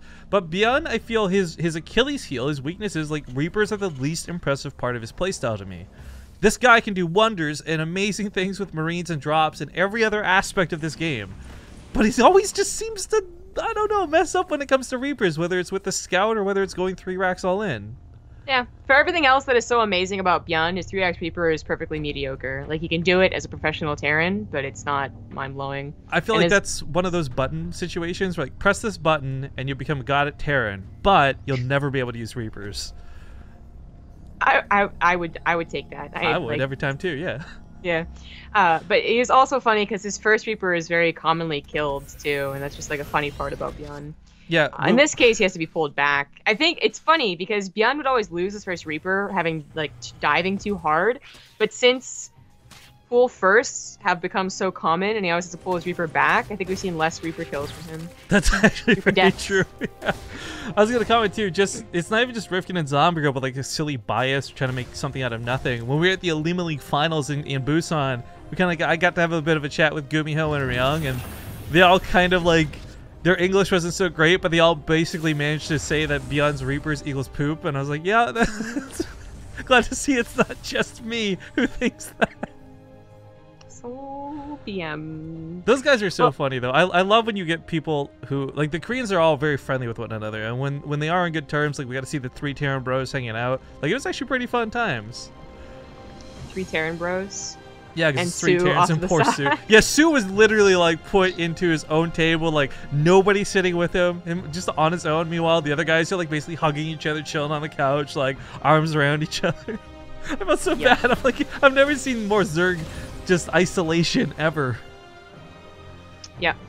Well, ByuN is mixing things up and going for a Hellbat all-in. Again, Nerchio has been going for roaches every single game and getting a good number to defend emergency situations. Nerchio is not the biggest scouter in the world. He won't always suicide his Overlord. He won't get early Overlord speed, but he'll tell, you know, from other signs or just simply play safe, and he's usually okay to go. Yeah. But ByuN might be hoping to catch him right before he has enough roaches, you know? Like, 4 roaches still technically isn't enough, especially if they're not microed. Well, for me, it's a lot less about the roaches and a lot more about the queens. The second they pick off that medevac, their auto attacks alone can take on Hellbats, which I think is silly, but that's another can of worms altogether. The 4 Marines actually bring that just enough damage that they can outdamage the queens, even with the medevacs going down. We're going to see a couple of transfuses as they almost have enough energy, but looks like this is already being pushed back, and ByuN's already falling back. This is really bad because, well, it's great for Nerchio, but it's really bad for ByuN. It is. Nerchio, as I said, had gotten like the walk for your life safe amount of roaches, which was 5, and then added even a few more, but he didn't even need them. Actually, who's got... Oh, I can't mouse over for some reason. They say who's got more movement speed, but I can't mouse over the armors for some reason. Cool. Great bug, StarCraft. Maybe I can? No, I can't. Oh, well. Oh, maybe this is changed in the patch. Why? What would change with that? I don't know. Okay, well, we'll leave it as is for now. I actually like that he transformed these back into Hellions. I think potential Hellion run-bys are a lot more dangerous than a Hellbat attack at this stage. Even if you start dropping the Hellbats, as we've seen in not just this series, but other games, it's not that effective. Layer starts at the 3rd. That's a little bit unconventional and strange. Yes, it is. But it's not unheard of, but it is still strange. I wonder if it's on purpose or, like... Sometimes I wonder if they just, you know... Not a wall, is it? It might be. It's Command Center, after all. I'm pretty sure there's a gap between that. Like, just mouse over the targeting circles, right? Like... It looks to me like there is a gap for sure, but I'm not... By the way, for those who don't know, never trust your Command Center when it comes to walling off. Yeah, exactly. Even if it doesn't look like there's a gap, there's probably a gap. Yeah, exactly. Alright, well, Hellion's taking out some of the creep tumors, so they're not being useless by any means, but not exactly able to run by this army. Roaches will snipe off half of them as they're all really damaged. Back at home for ByuN, though, the 3rd CC, as awkwardly placed as it may have been, does lift off and go to take the 3rd. There's no real signs of aggression, actually. I do want to point that out. Nerchio has played very defensively in most of these series and deflected a lot of ByuN's attacks, leading into counterattacks. He's not really been the one to initiate, so ByuN might be just safe and sound taking this 3rd. Yeah, he should be fine. I mean, there is a chance that Nerchio does decide to, like, flip a switch and go for an aggressive roach attack, which is kind of... It's really old school way of doing things, and it's not usually suggested as tanks in defensive positions are still too good. but it's a possibility, so it's like a little bit scary. But clearly not this game, as Nerchio does add on his infestation pits and his 4th base. Double drops going to the main base, that should not do very much, but getting some scouting and distraction is necessary even. Like, ByuN can't just equally turtle. Yeah. It's probably worse for him. Well, the double drop's going to go off. I get some sub messages to read. We'll get to that in a moment. The stim does hit hard. There's just not really anything in position for this initially. The roaches come back, but funneling in 1 or 2 at a time. The marines can trade out. Takes out the extractor, which is an odd thing to focus, but gas is a pretty big deal for a player like Nerchio, especially when you consider infestors have been a core part of his composition. Chases off the hellions in the middle of the map, but Hail for the 24 months gives us a really long message to read. It says, I shall not keep you long. I called you together for a purpose. Indeed, for 3 purposes. First of all, to tell you that I am immensely fond of you all, and that 11 years is too short a time to live among such excellent and admirable hobbits. I'm guessing that's a quote from Lord of the Rings. The hobbits was a bit of a giveaway. Kind of. I mean, she could be talking about, like, any other, like, Dungeons & Dragons. That's true, too, I guess. Alright, the attack does hit hard. Nerchio's got a full surround, and ByuN, I think, is just dead. Half the army supply. Tanks aren't really in position. The Corsair Gear landing on said tanks, and... Well, actually, a lot of the roaches are getting slaughtered on that ramp, but he still clears out that 3rd. 20 SCVs die for this. 20, the 2 tanks killing what was, like, 8 roaches in the ramp. Yeah, how many kills do they have between them? Oh, I guess we can't click on them anymore. Yeah. So he does hold, but it was this huge surprise. Like, Nerchio is the one that's usually attacking into him, and as such, he had 2 drops that had to come back. His tanks weren't all sieged, and all things considered, though, I feel like no matter how badly Nerchio trades out, as long as he does trade out for the tanks at the end of the day, he ends up being better off for it. His tech's always been a little bit ahead of ByuN's. I mean, I'm not talking 2-2, but I'm talking about the infestors, the hive tech coming up, you know? The damage was not phenomenal, but it was good enough because it killed any sort of dangerous push that could come his way. Like Marines, who cares? A fungal growth's going to stop those dead in their tracks. It's the tanks that are so scary. Well, Nerchio will have infestors. He doesn't quite have fungal growth yet. Spore crawlers in the main base is absolutely worth it on Newkirk. Triple drop. Already being responded to. Thank you, Bly, for that host, by the way. Unfortunately, the crease rate in the main is not quite far enough. The spore crawlers can't reach that edge, so Queens run back. Medevacs are pushed off. He'll buy a little more time. Creep tumors in the middle of the map, also going to buy him some time, but Roach is in position heading to intercept, and this one attack here won't be much at all. Infestor, though, why on the front line? It's good. Good snipe. That ends up being a great snipe because ByuN does get out of there with the medevac alive. No Ravagers in sight to snipe it. In fact, if you Ravagers to work, focus, fungal growth goes off, but killing the Infestor was worth losing the Marines. Yeah, if he had lost all 3 medevacs, then not worth, but only Marines, I think it's worth killing the Infestor. Yeah. The game continues, but I think Nerchio is going to find himself with Ultras soon. Yeah, I mean, he's running away to a 5th base while ByuN's still on 3. There's creep blocking out this base, and of course, rocks blocking out the others. So ByuN's caught in a pretty tough spot where I don't think we're going to see a lot more macro out of him. And if he's not winning these army fights, then what is he doing, right? Yeah. Yeah, I feel like Nerchio is going to run away with the game, but ByuN is trying to do things that would bring you back, but this is not one of them. That stings. Losing medevacs, losing army. This is, by the way, I love the confidence of Nerchio through this. Just knock down the rocks. He knows he can take all 6 bases. Hell, he can go for, like, all the bases on his side of the map if he wants to. Yeah, that'd be pretty dangerous to take that base, but if he really feels comfortable, and to be honest, he would still be mining off of 3 other bases, so it wouldn't be like you'd be losing an entire mineral line, should he even take that. No, but I think it is, like, again, that era of confidence. He knows where he's at in the game. He's been able to accurately judge the way these fights have been going for him. Drop in the mains. You guys are still there. Oh, no fungal. Lucky for ByuN. Or sorry, the Yeah, I was just checking because I was like, I didn't see anything, but maybe you did. You're the Eagle Eyes Legolas. Saffrel asks, is the Amazon sub relevant when counting to the 12 months? Yes, an Amazon sub is as good as a regular sub. The Amazon Prime sub or the Twitch Prime sub just doesn't auto-renew. You need to keep that in mind. So if you use that for your 12 months, more power to you. We get the same amount of money whether you use Twitch Prime or whether you use a regular sub. So as long as you have the chain going, that's all that matters. 12 months in a row. Oh, Nerchio has kindness play down. Oh, he has like the ultras, never mind. Okay, so the ultras are almost ready to go, and if Nerchio had to sacrifice 1 base, I think he'd be okay, but he's not sacrificing anything. Well, I don't know about this. The Banelings rolling first is so, like, I would say 70% of the Banelings died before they even touched the army. That being said, though, yeah, I don't think it matters. Crossabile hit his own Ultralisks once again. ByuN boosting back home, desperately going to try and find somewhere to defend at, but there's no tank line. Hell, there's not even a wall of depots to screw with the AI of this army. ByuN's in so much trouble. He is. He took him a little bit too long to get maxed and pushed out, and, well, even without the ult, Nerchio took a really good engagement arc, so... Gee. Now we can finally say ByuN is on match point. If he loses any more games going forward, it's all ogre. But hey, thank you Shipcrow for the Twitch Prime sub. Brand new, glad to have you on board. Nice. The Matcherino page, by the way, has exceeded expectations, now at $555. That's phenomenal. We got Huckleberry Clover donating $11, saying you guys are awesome, love what you do for the scene.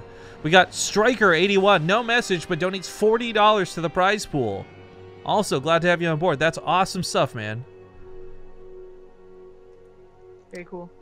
But I don't know if any codes are left. I certainly hope they are. Again, we had over 400 codes. That's up to $400 available through Matcherino. I'm pretty certain we still have codes left. So if you guys haven't taken the chance, this next game may be your last opportunity to go cash in on those codes. I also want to mention, because this was asked a little bit earlier, Nerchio is playing in the Ladder Heroes today with Fear Dragon. I did contact Fear Dragon and said, look, we want to run the show match. We're going to do it early enough that it shouldn't interfere, but should it interfere, like, can we work around this? And he had no problem saying, like, look, we can always move Nerchio's match back one if necessary. So everyone should be fine today. Nerchio's going to have a lot more games to play later in Ladder Heroes. He's got these matches to maybe wrap up here. I don't know. But we are going to go to a commercial break because this might be the last game in the series. So stick around, folks. We'll see you in 2 minutes. All right, y'all should have heard the tail end of those beeps as we load into what is possibly, I hope it's not, but what is possibly the final game. If you guys are just joining us on the stream because I tweeted out, it is possibly the last game because Nerchio leads 4-2. This is map 7. We've played every map in the map pool at this point.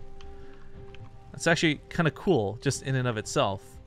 But of course, he was the guy I think a lot of people were expecting to take the series. The fans voted almost dead even with a little bit of favoritism towards Nerchio, though. So in the top right, hailing from Korea, it's going to be Team Experts, Blue Terran, ByuN. In the top left is the Red Zerg. It is Nerchio. So I really want to comment once more on the server latency here. I don't think through this series we've seen many mistakes from either player. No oddly timed corrosive biles, no medevacs that were like hesitant and late to move unless ByuN was actually looking elsewhere. I gotta say, this has been I feel like the least lag impactful best of 9 cross server match we could have done. And while this isn't a LAN setting, that would obviously if these are both playing the same server, that'd be awesome. We'd probably see just a little bit more out of both. I will say, between seeing Nerchio play at Nation Wars against Koreans and combination just the way he's playing here now, he's looking on friggin' fire. Yeah, there's definitely some things here and there where you can be like, well, that was either ByuN looking away or that was lag, or if he was playing Korea time on Korean server, he probably wouldn't have taken those corrosive biles. But for the most part, it's really not been like glaringly bad. Yeah. It's actually been more about like getting good concaves, for instance, which aren't really lag based. They're, you know, situation based, which Nerchio has been getting the better end of almost every single game. The one game that he didn't was, you know, one of the only 2 games that ByuN won, and that was Belashir, where he couldn't get a very good angle on the units. Well, I think for me, looking at this, because this chat, once again, they're discussing latency and all this, I don't know that ByuN is really, how to phrase it, like playing appropriately to Nerchio. Like, the emphasis on tanks isn't wrong, in my opinion, but he's pushing out into, like, superior numbers rather frequently. He's got more Marines than Marauders in his army. Like, there's a lot of things to say that could be going differently. And, of course, Rifkin's always got his mind on mech. But the problem is, like, when you are playing Terran, whether you're playing with Siege tanks or with Liberators, you're playing with units that can't move, Corrosive Bile is going to be the kingmaker in those situations. I feel like you're the, like, I just pictured the Zoidberg meme, except it's your face on Zoidberg, and you're like, server lag? Why not mech? I mean, I'm just saying, battle cruisers don't require micro. Well, not much at least. But I don't know, man. Like, I like the third base coming in quick out of ByuN. We'll see what he gets away with in Cactus Valley. This is actually a map that I would say is a bit better for him Because like, let's say he's playing the same stubborn way and he doesn't change his way from tanks and liberators and what have you. Again, this is a very choky map, so if you can fight Nerchio in certain locations, it's better for him. But if Nerchio can get the wide open engagements, like around the 3rds and the 4ths, might be better for him. So it's going to be a lot of player-based decision making that I think makes or breaks this particular game. So ByuN goes for 3cc, I think is perfectly fine. Doesn't really comment on that so far as build openers go, because Nerchio has not been cheesing, and Cactus Valley would have been the least likely of them to cheese. Nerchio goes for a pretty quick 3rd base as well, but again, making sense, as there's much that ByuN could do aggressively, because he's not the type of player to throw down barracks in the middle of the map. Yeah. And it is going to be more about the mid-game decisions and how they take engagements. I mean, I really feel like Cactus Valley usually doesn't play that well to tanks because it has this wide open middle, but when it's horizontal spawn, then maybe that's not quite the same, as you can push through the top, which is like a little bit, you know, skinnier path, but still not really a choke. But then for Nerchio, I would always prefer Mutilating Bling on this map, but I think, yeah, he is going to go and continue to play Roaches, which isn't bad. Just, I think Mutilating Bling is really obnoxious on this map. I will concur, but we haven't seen Nerchio go that direction. Like, in every single game, he has stood his ground and said, I can make Roaches work. I can make Ravagers work. And I actually think that's pretty awesome, because I don't think this comes from a position of this unit being OP. We've seen plenty of people play Roaches and Ravagers and get obliterated by tank pushes.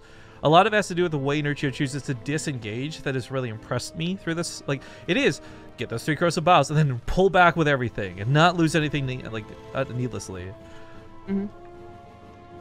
But I gotta say, big thank you guys. The prize pool, I'm pretty sure we've used up most of those codes. I think there's still some left. We're at $578. Now, to talk a little more on this, Matcherino is going to be giving us $500 for every $5,000 raised on our Kickstarter, or not Kickstarter, excuse me, on our fundraiser. I keep doing that, right? On our mega tournament fundraiser. So you can expect more cool show matches like this, or maybe we'll throw together like 3 or 4 micro ones with that same money. But if you guys have liked today is certainly a taste of what we'll get to see as we continue to advance forward with the fundraiser for our big mega tournaments. It's cool stuff. This game's still just being in the macro mode. I don't know if Nerchio ever scouted it was 3cc. You know, he didn't. But you see 4 Hellions and literally nothing else for a certain amount of time, and you just figure that it's 3cc, because anything else, there would have been like a medevac joining up, there would have been 2 more Hellions, and like, you know, an armory would have turned them into Hellbats by now.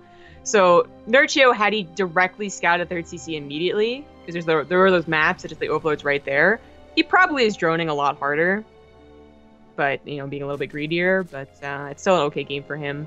As ByuN still has to be wary about taking his 3rd base. Yeah, he knows it's Roaches, and the chances of a counterattack with Roaches is less likely.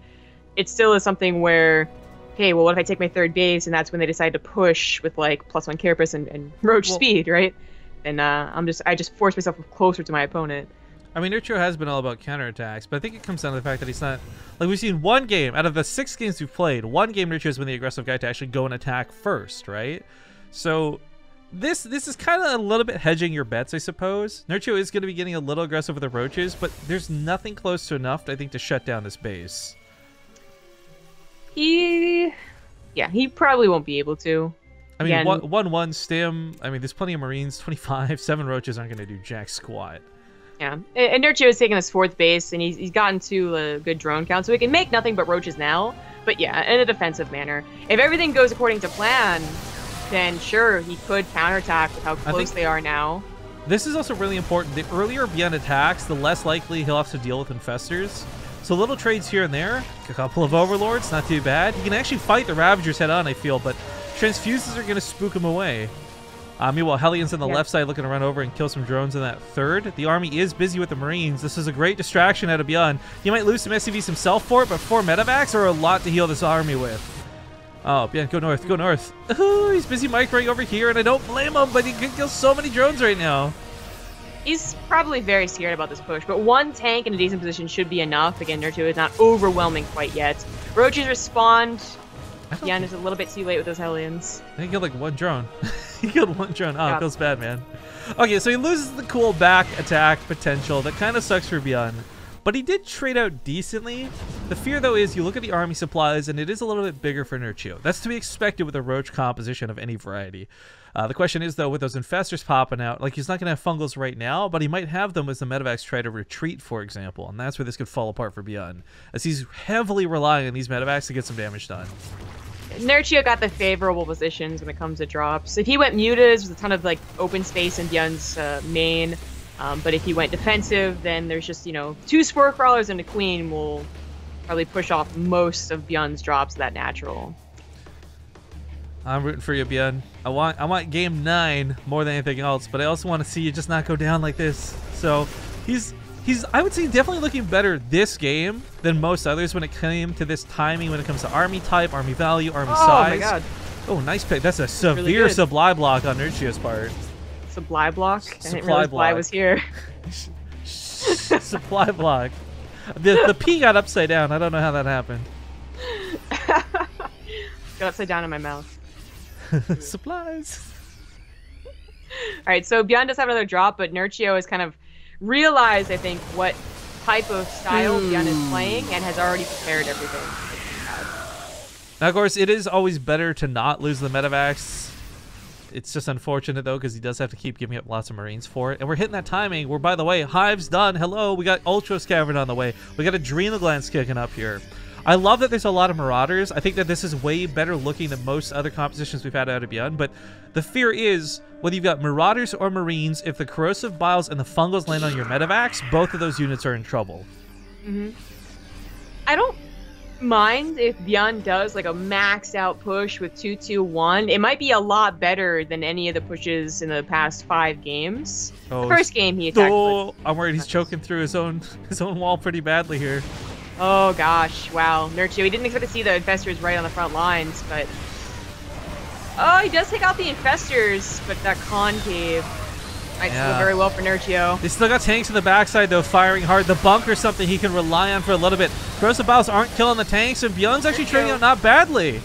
Yeah, I think he overstayed his welcome by a good, like, 3 or 4 tank shots. Well, it's those extra 2 tanks in the back. If those weren't there, Nerchio was, I think, going to win the game with that push. Yeah. But still, the problem remains that, well, maybe he killed the infestors and a lot of the Ravagers, and that's a good trade for ByuN. Nerchio still has Ultralists, 6 of them about to pop out. And the power between Marauders, it's about kiting. If you get fungal growth, there's no kiting. Right, this is pretty bad. You know, if everything went smoothly, Nerchio is holed up in his natural, and ByuN is pushing this position right now on, like, the ram, for instance, which would mean his, like, 5 tanks, because he wouldn't have lost them, were all, like, sieging up on a choke with Ultras. So this army with 2 tanks doesn't look as impressive. No, and the Ultras don't have chitin splitting yet, so even with the transfuses, they're getting melted through. Oh my god! He really didn't want him to get into his natural, so he attacked before Chitin Splitting is done, and he might just lost the game because of it. He lost every Ultra 2 seconds before Chitin Splitting finished up. That hurts, but this is also ByuN's chance to get back into this. 31 lings are being made out of desperation. They don't have a lot of upgrades, but at the same time, there's no Widow Mines, there's not a lot of Marines, and Marauders don't tend to fare well against Zerglings in most instances. The Ultralists have the armor now, but I think ByuN's missed the opportunity to really, like, devastate Nerchio. He does kill another Ultralist, though, so great trades out of ByuN. Wow. Nerchio almost lost the game because of that, though. Like, and he's still going to have a bit of trouble. He still might. Because ByuN is going to now have that position I was talking about. It's like Nerchio's not meeting him halfway and stopping him from getting to this ramp. There's also a really he's trying good to counterattack. That's not a bad idea, but ByuN's advancing forward to this command center. There's a really good tank position here, too, with these ramps. Corsair Biles are not going to be landing on the tanks. They missed the Marauders. I love that ByuN's hesitant to stim. He knows the medevac energy's just not there, so if he were to stim and chase, it's going to cost him. So he's stimming segments of his army. I love the control out of this guy. ByuN has finally arisen. No +1 on the way. Ultra is getting kited down. Yep, baby. It's getting hit from 3 different angles, so this might be tough. There's no fungal growth, though, so the Marauders can keep kiting. The Ultras get taken out. This is looking really bad for Nerchio, and I think ByuN's gonna come back. Yeah. Yes! ByuN! That still ended up working out, man, but that was tight. That was close. I mean, I really want to be clear. I'm loving watching Nerchio's build order, and I'm loving watching the way he plays to that build order. Like, he's not greedy getting to the Hive. He gets a good army that keeps him alive in the mid-game and then gets the Hive. But timing for ByuN was so sick. Again, the 2 seconds to chitinous plating could have made a huge difference in the outcome of that fight and, of course, in the way the game went. But now we get to recycle through the maps all over again. All 7 maps have been played, and Nerchio's reaching for Abyssal Reef. He had a great game on this map earlier. I think this is a fantastic map choice from him. Also, prize pool now up to $584. Thank you guys for helping make this possible. Again, I don't know if there's any codes left. I hope there are, and I hope you guys will consider checking out the Matcherino link and typing in BTTV69 to get the $1 free coupon code. But, yeah, we're not going to play a commercial break here, but it's getting close, guys. Again, if ByuN wins this and we go to Game 9, Riffin's going to be the happiest guy in the world. Get to watch some of his favorite players play some awesome StarCraft. Nerchio has, by the way, maybe not always through his play been my favorite player, but I've always, like, when people hated his BM, and even at his worst and the most vile BM he would throw out there, I still love Nerchio for his personality. So I love that he's kind of become more of an upstanding citizen, backed by really good play over the last year. He has truly become, like, one of my favorite foreigners, without a doubt. Yeah, me too. I think that is... You know, his personality is no longer an cutting, issue. I suppose. It's not an issue, actually. Like, he still has a personality that is a little more antagonistic, but in an interesting, controlled fashion, not just like flinging insults every which way. And it makes him an awesome bad guy. Like, in contrast here, and I've said this before, right? Like, you've got a player like ByuN who everybody maybe loves, right? But it becomes even more appreciated when you've got that foil character, when you've got a bad guy, oops, sorry, wrong score, to playing against him, to root against, to make him be on even more of a build-up and vice versa. So Nerchio brings a lot of really cool dynamics to any matchup we have him in. But anyways, it's game number 8 in this best of 9.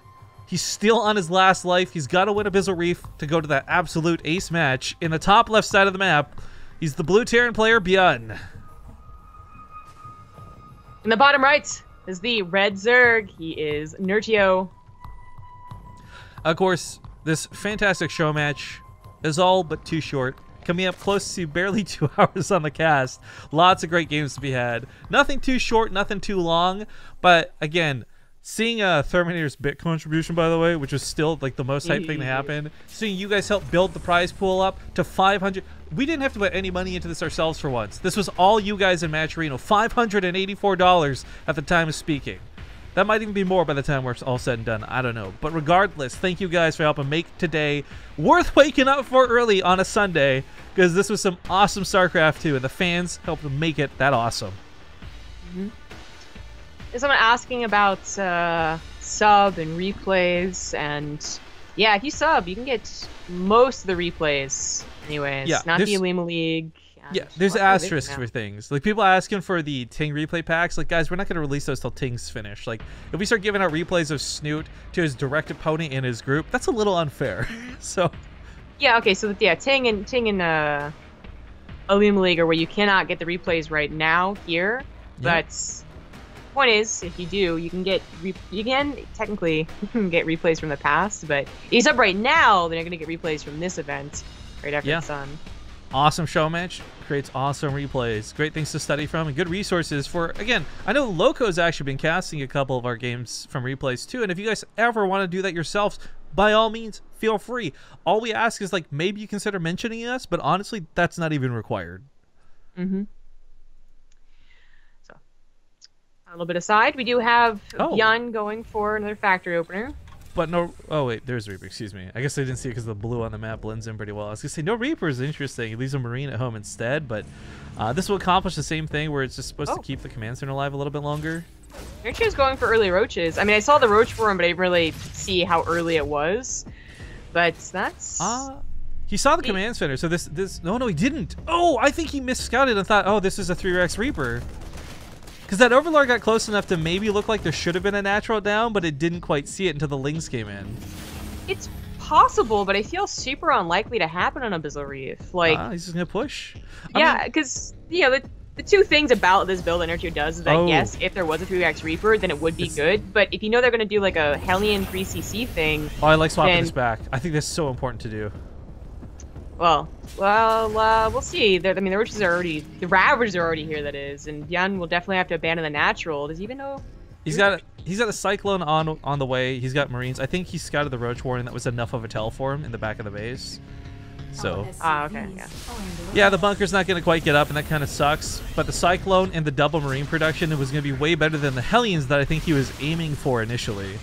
Right, yeah. I mean, he could have gotten double Widow Mines instead, and that's a little bit more helpful, but the Cyclone is the best in any amount of Marines you can get. And the third CC is going to help clean up... Oh! The one time 100% actually means 100%. The third CC will help bandage any SCV losses. So he'll lose some SCVs to mining, he'll lose a couple to the attack, but ultimately, 3 mules and a lot of production will outweigh what Nerchio had to give up for this. He's going to focus down the Ravager Cocoon. Or not. He's trying to get the Cyclone really finally, but it's not going down, man. Marines are, though. The bunker was so close to finishing, too. I think ByuN, a little bit of a misclick there, trying to get into the bunker too soon. Lost his Marines for it. Cyclone is barely going to kill another Ravager, but it will go down, too. Another Cyclone's out. Good. He's good to go on the defense, I think. Yeah, he is now, but the fact that Nerchio bought a little bit more time and did a little bit more damage is really key. Like, going from 6 SCVs to 12 SCVs and getting a lot of the army is very different. This is so pitiful watching the Cyclone shoot one shot at a time, by the way, but I was just going to mention, Nerchio, on top of all these kills, he also finally managed to get some workers himself behind this, so this was something where I think he came into the fight with like 19 drones or something really low back at home, up to 40 now in 3 bases, and he's still droning. Nerchio got a lot from this attack. He got a lot of...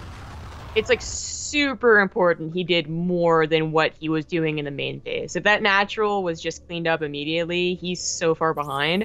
Even as is right now, Nerchio probably still doesn't feel super comfortable knowing that it's a 3 CC already done, because that's really going to help ByuN repair this damage. Yeah, the Ravager gets back and is actually going to pick off some of the mules even, maybe. That's certainly annoying. I was just kind of giggling at how the Cyclone...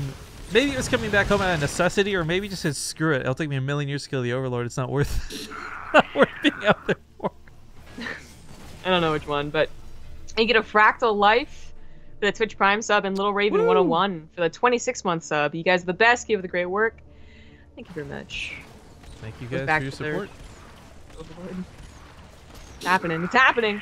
And Nerchio also made a handful of lings. He's really looking to catch, well, one, the Cyclone, but also ByuN's undefended natural. Like, he still doesn't have the best production. Yeah, it's only just kicking up. Reactors finishing up and all this. This is 8 army supply to work with. This is bad. And the Cyclone, which is like half that army supply, isn't even at home. No bunkers to speak of. He doesn't see this coming. Nerchio's about to completely blindside him.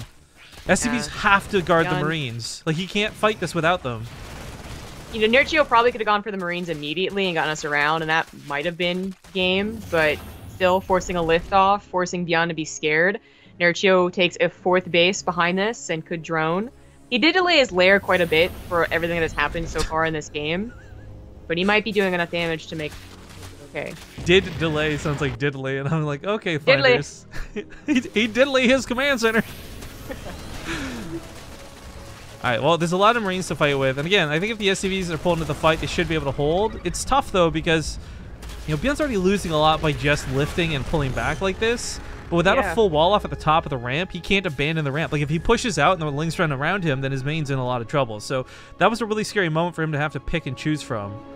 He's also supply blocked because he was planning on getting a wall off. Oh, yeah, so many depots missing from this. We've all been in that situation. And lose the 2 gas guys to the natural usually isn't, you know, doesn't sound that big of a deal for a Terran player, but at this stage in the game, you're supposed to be starting your 2-2. Your armory's got to finish up. You're still making medevacs or liberators. Yeah.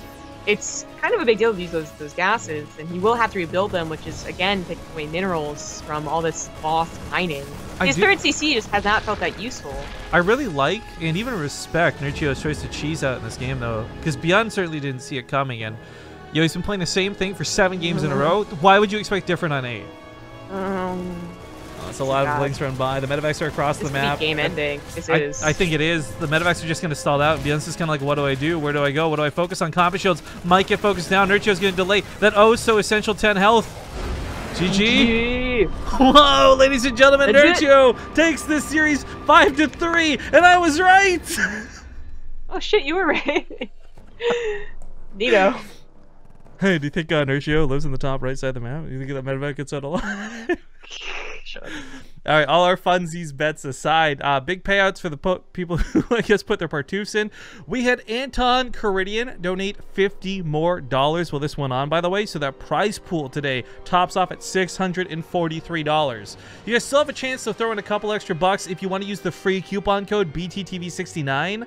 But yo, 5,000 people almost tuning in for this. $600 and almost $50 raised for the friggin' prize pool, which is all going to the players. Again, we don't take a cut. Matcherino's not taking a cut. The players are going to get 100% of the money on that page. So thank you to ByuN. Big congratulations to Nerchio. What a fantastic morning for StarCraft. And I want to thank you guys for joining us for it. Of course, I do want to toss off to the fact that you got Fear Dragon's Ladder Heroes coming up shortly. We'll probably give them a host, actually. They'll time out nicely for that. But beyond that, yeah, this Matcherino event was really fun. It was pretty hype. This little $500 that we were able to throw together for this was great. And again, the reminder that for our mega tournament fundraiser that we have going on through Matcherino, every $5,000 raised towards our $30,000 goal, we're going to get another $500 from them to do more fun stuff like this.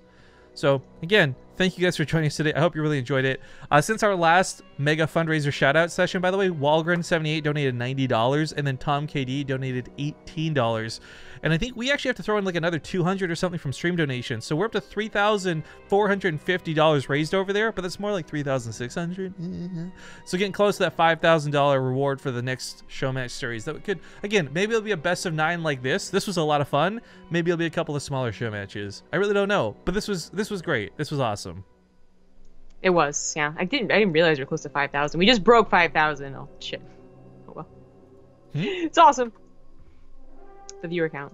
Oh, the viewer count. Yeah, yeah. Oh, dude, there's more people tuning in for this than we have for the BTSL finals. When it was a tournament purely of Koreans. So I really love that you guys tuned in for the foreigner versus Korean aspect, and of course, the foreigner dominance that was Nerchio.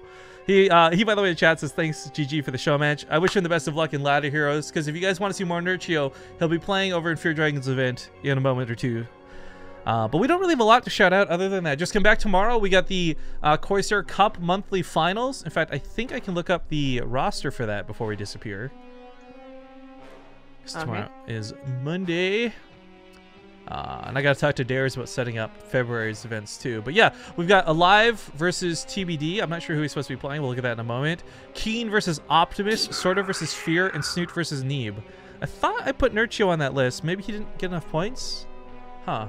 My bad. But the point is, there's a lot of really good players, and that Snoot versus Neeb matchup, that's going to be hype as hell. So I hope you guys will join us tomorrow. It'll be at 10 a.m. Pacific, so about an hour later than when you're watching right now is when we'll be live tomorrow. But before we take off, Zombie Grub, any final words, shoutouts, or thanks? Follow me on Twitter at CG Gaming, and on Twitch, Zombie Grub, and YouTube, Zombie Grub, and look at the Amazon links down below. And yeah. Also, by the way, I think we missed Proxint, Shiro Crow, War Buffy, and Defoxy on their subs and resubs. So thank you guys so much for your continued support. Again, today was supposed to be our day off. I really don't mind casting some impromptu StarCraft when we get great situations like this. And again, with the fan support that we have, I would be live every day if I had the stamina for it. But we're almost every day. Asterisk. So thanks again for watching, guys. We're going to end the stream with a couple of minutes of commercials. If you're willing to watch them, great. If not, stay tuned, because in about 10 minutes from now, Fear Dragon's going to be live with Ladder Heroes, and we're going to be hosting up his stream over there. So, again, thanks for watching, everybody. I hope you had a great morning. Again, follow the channel. If you haven't, follow us on YouTube, youtube.com/BaseTradeTV. I think we're getting close to 12,000 subs over there, which is awesome. But, of course, subs over there doesn't mean subs over here. Actually, what is our current sub count at? Let's check that before we go, because we had a lot of resubs today. 1,100. 1050. You're going down. You should be going up. 1,500. I wish. Okay, we're at 1,178 subscribers. That's pretty freaking cool, guys. I know a lot of people got the holiday bump, and I was worried that we would have that same problem where, you know, everyone starts bleeding out subscribers, but we managed to stay above 1,100, so that's really impressive for me.